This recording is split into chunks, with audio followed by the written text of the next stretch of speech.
Bonjour à tous et à toutes, bienvenue sur un nouveau jeu, nouvelle vidéo, nouveau jeu où on se retrouve cette fois-ci avec le jeu qui s'appelle C'est pas faux, c'est pas faux.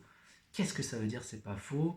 C'est le jeu où répondez bien, répondez faux, créé par Bruno Catala et Ludovic Maublanc. Donc c'est un jeu qui est édité par Scorpion Masqué.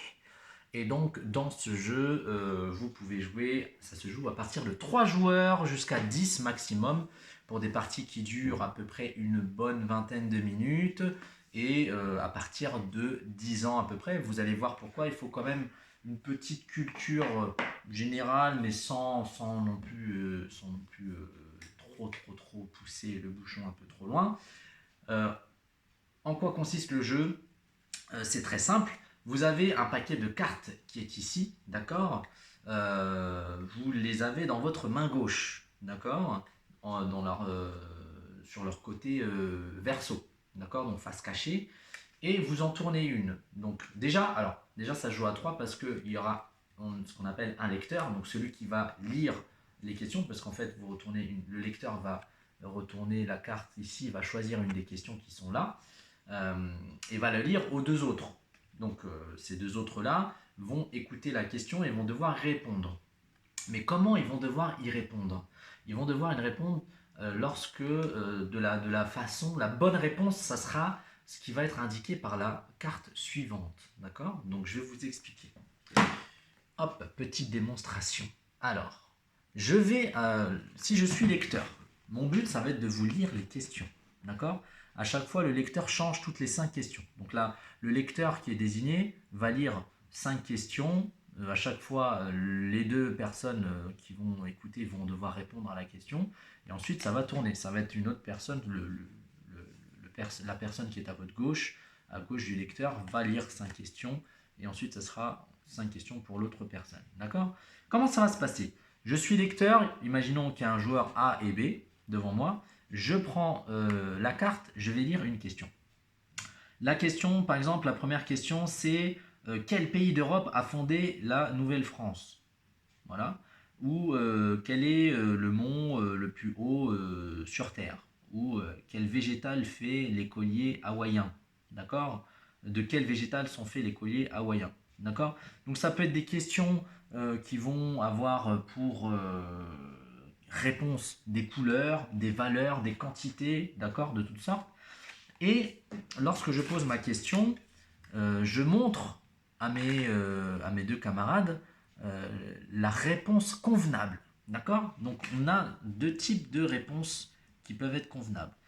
Si la carte que je montre à mes coéquipiers est verte, ou écrit vrai, ou est avec un savant, alors pour avoir un point, mes camarades devront répondre bien à la question, ils devront donner une bonne réponse. Donc ça veut dire quoi? Ça veut dire que, par exemple, si je dis bah, un curé, non, quel mont est le plus haut sur Terre? Il faut répondre le mont Everest. C'est le mont le plus haut sur Terre. Alors là, c'est des questions un petit peu plus soutenues. Voilà. Si vous avez des enfants qui sont un peu jeunes, c'est vrai que ça peut être compliqué.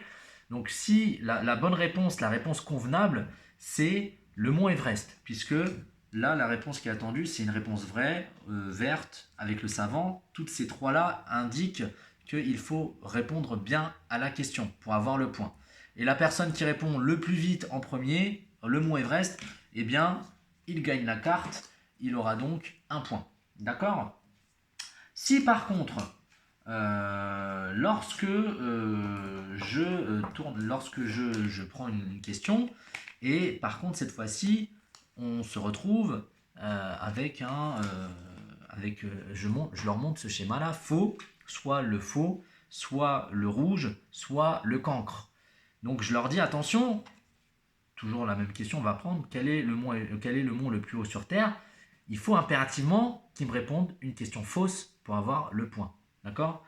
Donc dès lors que je leur montre faux, rouge ou le cancre, il faut qu'ils me répondent une réponse fausse pour avoir le point. Si je leur montre le schéma vrai, vert ou scientifique, il faut qu'ils me répondent une bonne réponse, une réponse pour avoir le point. D'accord? Donc ça demande de la flexibilité mentale parce que effectivement, on a tendance à vouloir répondre bon. Donc, il faut faire très attention. Il faut bien mémoriser en tête et bien saisir que ça et ça et ça, on attend à ce que la réponse soit fausse. Et donc il faut inhiber, donc là on est dans de l'inhibition de réponse automatique, hein, c'est une fonction exécutive importante, c'est le contrôle inhibiteur. Notre réflexe c'est de vouloir répondre bon à tout prix, et là ce jeu va permettre de répondre, parce que notre envie de gagner va vouloir faire qu'on va vouloir répondre vite, et sauf que dans la précipitation, on peut répondre faux. Donc il faut inhiber cette réponse automatique qui est de vouloir répondre juste pour répondre faux. Donc voilà un petit peu ce qu'on attend. Et puis on peut avoir, là vous voyez, il y a des questions bleues. Là, ce sont ce qu'on appelle des questions absurdes. Et ces questions absurdes, par exemple, là, c'est quelle est la note de musique quelle note de musique contient 4 lettres. Eh bien, le but, quand on a une question absurde, c'est de répondre prout, c'est pas faux, ou quelque chose de complètement délirant pour pouvoir marquer le point. Voilà un petit peu, et donc il faut enchaîner, et il y a des variantes, on peut faire des équipes si on joue à 4, 5 par exemple, ou 6. Il y a du chronométrage aussi, on peut rajouter du temps, le but ça va être de répondre aux questions le plus rapidement possible, de répondre bien ou faux aux questions, bien évidemment, toujours en fonction de la petite image qui est montrée. Donc le but c'est de bien garder en tête que ces 3 images-là, il faut répondre faux, et ces 3 images-là, il faut répondre vrai.